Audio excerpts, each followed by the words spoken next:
One of the Parkland survivors, Cindy Aiello, just killed herself. And that prompted me to make this recording about Andrew Medina.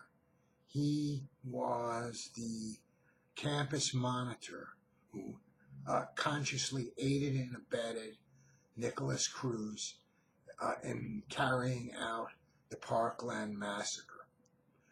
The first thing we have to realize is that there was a social nexus in between Cruz and Medina. One of the people that Medina knew was Caden Krasinski, and Cruz had lived next door. Krasinski and Medina lived next door to each other, and Caden allowed the miscreant Nikolas Cruz to stay over at his house for a week after Cruz's mother died. So it's very possible that Medina heard about him and heard about his bragging about how he was going to become a new school shooter. In any event, Medina was on duty that day to opening the gates so the kids could get out of Marjorie Stoneman Douglas when he saw Nikolas Cruz enter. And he knew who Nikolas Cruz was because there was a meeting about him that was confirmed by another security guard, David Taylor, in which they discussed the possibility that Nikolas Cruz might be the next school shooter. In any event, Cruz gets out of the Uber and is carrying a Cabela's gun case. And after the event, Medina was captured on a body cam saying, "I saw him get out of the car with a gun case." Later, he changed that to a more self-serving duffel bag. Anyway, he sees Medina, a potential school shooter who he knows from this meeting, who he knows moved in the same social circles and might have heard about him there, gets out of the car with a rifle case and starts making a beeline for the 1200 building of Marjorie Stoneman Douglas. Seconds later, he hears shots coming from that same building. But instead of saying they were shots, he tells other people they were firecrackers. And, that's ridiculous. He sees a potential shooter enter the building with a gun case, and seconds later, he hears the sound of firecrackers. What could it be? Could it be coincidence? To some kids just happened to set off some firecrackers, or one kid set off some firecrackers, just as a potential shooter with a gun case and backpack enters the building? He knew exactly what was happening, and he decided that he was going to give Cruz enough time to carry out his act, because Medina is a homosexual sadist, okay? I found a posting on a gay chat line that talks about an experience that a young gay male had with him. They met at a gay bar in Miami, went back to the hotel room, had homosexual sex, and then Medina says, "Hey, can you dig up some guys or young guys or girls that I can have sex with?" The guy says no, and then Medina gets real hinky and has sadistic sex with the guy, hurting him as he was having whatever they were doing, intercourse or blowjob or whatever, And then the guy posts this on the chat things with a picture of Medina warning everyone about him.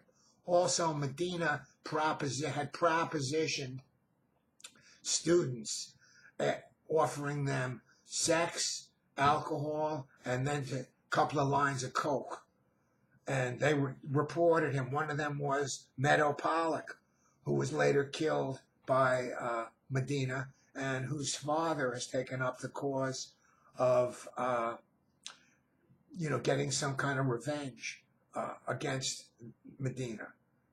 and he actually, Mr. Pollock went around and hassled the guy personally a couple of months ago. So, so you see this guy's background. He has a motive. He almost got fired, but Runcie, who knew Medina's wife, Tia, who was a black lady, and had helped Medina's son get into MIT, he intervened and made sure that Medina didn't get fired and was in place when Cruz entered. So he goes in there, he sees this gunman entering, carrying a rifle case. He knew he was a school shooter, and he hears what's obviously gunshots. But then instead of, going, so he takes off. Instead of, he never follows the guy in. He never stops him. He never does anything. But he gets on his little golf cart and goes over to Scott Peterson and some other dude. I forget his name, Rainwater or something. I don't know. And he tells him, there's suspicious noises. I think they're firecrackers. And drives him over to the 1200 building without telling him, hey, I saw this little psychopath go in the building, and all of a sudden I hear gunshots. He must be in there. So Scott Peterson doesn't know what's happening. And also there's reports from football that the shots were coming from the football field. And so Peterson doesn't do anything. But suddenly he sees shots coming over his head. But instead of rushing in, he just stays there and does nothing. And meanwhile, Medina takes off and, talks to other cops. But he never briefed Peterson, telling him what he witnessed earlier that day, that he saw a gunman go in there. So Peterson doesn't know what's happening. So he deliberately obscured this, knowing that what Cruz was up to, that he was a school shooter and he was going to commit a mass murder in Parkland.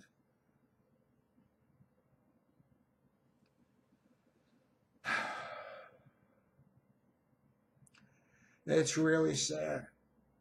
And, Cruz got away with it because Medina gave him plenty of time to commit his deed. He could have stopped him. Then Medina says, I thought he had a gun, when he was coming in, a handgun, and I was afraid to go near him.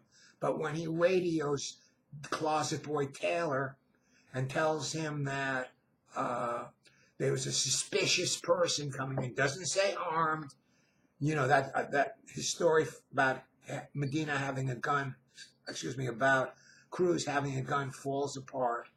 And the minute David Taylor sees him, he runs in the other direction, down a hall, up the stairs, and hides in a closet, even before the shots started firing. And doesn't radio out, just sits there, in the closet where he belongs, with the rest of the trash.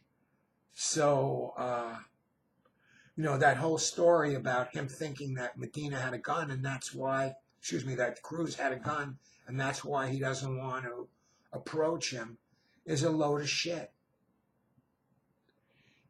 Also, there was no bulge in his pocket. Cruz was dressed in a ROTC shirt so he could fit into the whole crew and look like he hadn't been expelled and was there, for some kind of junior ROTC thing. And another thing, Cruz had trespassed previously, and the couple of security guards, probably including Medina campus monitors, not security guards, they confronted him on that occasion and escorted him out of the building. So this was the second intrusion that he made. And why didn't Medina think he was armed during the first intrusion? Medina knew he wasn't armed. There was no bulge in his pocket. There was nothing. He did nothing. Medina just didn't go into the building to see what the kid was up to. He just took off on his golf cart to give him enough time to carry out his deed. It was a conscious decision on his part because he's an evil person. There are people like this in the world who are totally evil. He's a sick, degenerate pig.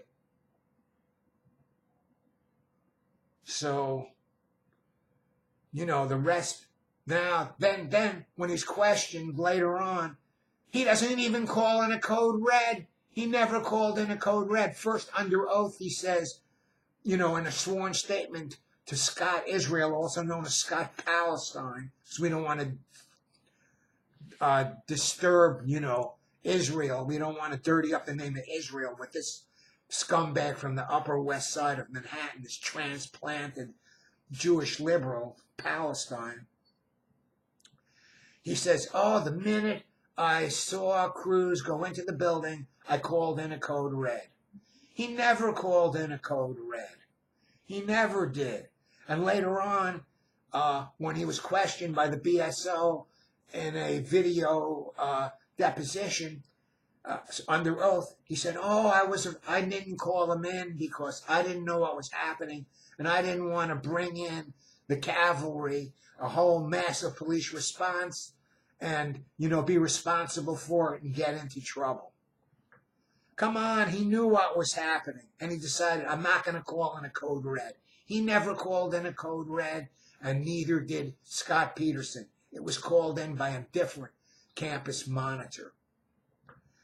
So, you know, he let it happen. He just gave the guy enough time to do his deed, and he's going to go unpunished.